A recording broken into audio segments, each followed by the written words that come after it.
Hey y'all, it's Mika J. Just checking in, and I wanted to talk about some various topics today. And I probably do more than one recording today. So if you see me, submit a couple today, upload a couple today, no big deal. Just was, had some time on my hands. So I wanted to talk about, knowing the difference between being frugal, which is, being, a little more conservative with your spending, or if you're foul, far as just being cheap as hell, or just foul. So, like I had sat down with a group of my friends and we kind of discussed, the difference or whatever. And so we were talking about, when you're dining out with, a group of friends. Sometimes, I feel like, if you dine out with a group of friends and you get your check itemized, some people look at it as being petty. And then, some people look at it as being, no, you just being, frugal or whatever, just being, on top of your dollar.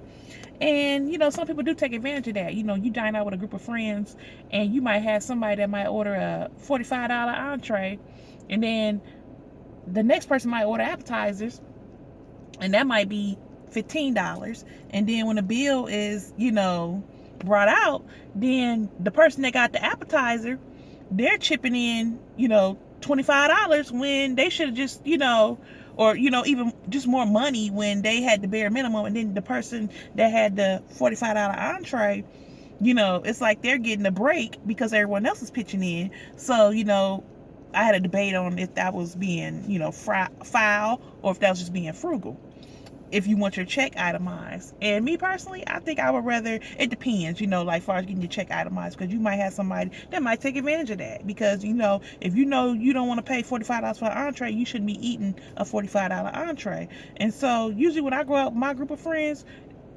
we just always ask for separate checks. Actually, we don't even have to ask. They just, I guess the waiter just assumes or whatever.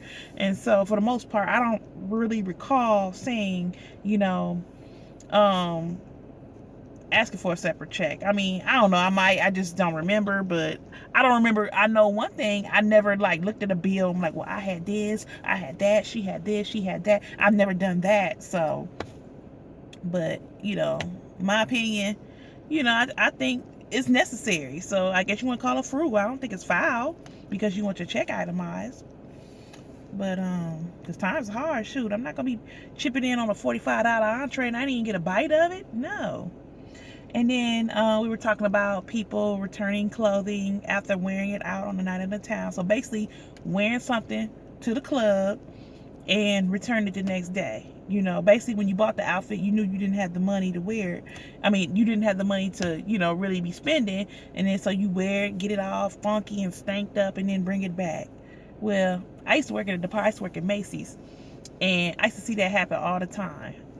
A lot of times I'd be the person that waited on the person when they bought the outfit, and then the next day they'd come in and bring it back like nothing happened. And it's been a few times. I don't really go out so much anymore, but like in my younger days when I used to work at Macy's, I would be the person that would ring the person up. Remember when they bought the outfit? Then I would step out too, so I would see that person in the same outfit that I rung up, and then I'll be on the clock the next day, which would be like Saturday, Sunday, whatever. Then you bring the outfit back.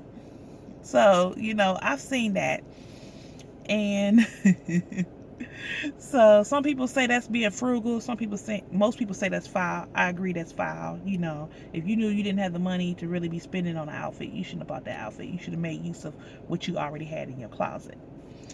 And and then if you notice, sometimes when you go in a department store and you might see three of the same shirts, but one particular shirt is on clearance, but the other two are not. Most times, if you see like three shirts on a rack and two shirts are regular price, one shirt is clearance. Of course, the clearance shirt is going to sell. Most people don't even question why it's on clearance. You just assume, you're like, oh, I'm getting a deal. A lot of times that be that little shirt that somebody returned. And if it's not, if you can't really detect, like wear or whatever, because most times they'll just damage it out or whatever. But if it's still in store-bought condition, even though it was returned, that shirt's on clearance.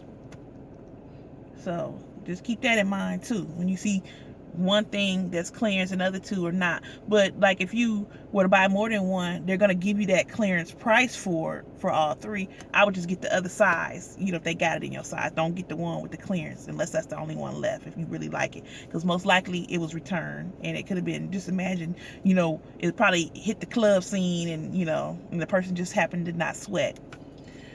So let's see what else. Sneaking snacks into the movie theater. Is that frugal or is that foul? That's frugal as hell. You be a fool. How about this? You be a fool to buy snacks at the movie theater. Expensive as they are. Only thing I'm buying at the movie theater is popcorn. And I might buy my drink, because you can get the combo meal, but I ain't buying no candy or nothing like that. That's going in my big purse. So yeah, that's frugal. Nothing wrong with that. I mean, to each his own. Some might say it's foul, but whatever. Is there anything else? Sampling fruit before you pay for it. Like if you're in a grocery store and you eat 2 or 3 grapes before you buy it. Like you can go to jail for that. So if you do that, be careful. And a lot of people do that. I guess they want to taste the fruit to see if it's good, before they buy it, So, it can be frugal, but the law looks at it like being foul. Let's see what else. Sampling food from food vendors, and then not purchasing anything. Like in the food courts, like in the mall and stuff. So like sometimes like the little Asian booths, like they have like the Chinese food or whatever. A lot of times they'll let you sample something before you purchase it, and like people will sample the food, basically, sample 4 or 5 items and then decide they don't want anything. Is that frugal or is that being foul? I guess that depends too, because if you don't like it, you don't have to spend your money, but if you're just doing it if you just want to taste, to satisfy your taste buds with no intentions of buying anything, that's foul. My dad used to do that. He used to go to the mall, and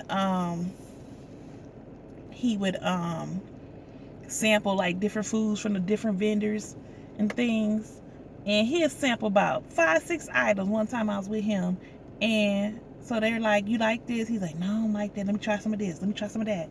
And so I'm looking at him like, Dad, you decide what you wanted, like ain't that hard to choose.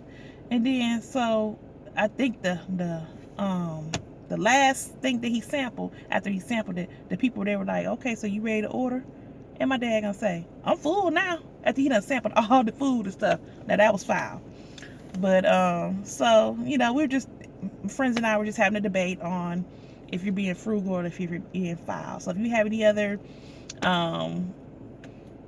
things that you would like to mention, what's frugal or what's foul, just let me know, and or leave a comment below. So that's just what I wanted to talk about today, or for now. So I'll probably do another recording later or sometime, I don't know, but just knowing the difference between being frugal and being foul. So thanks for tuning in. This is Mika J. Holler.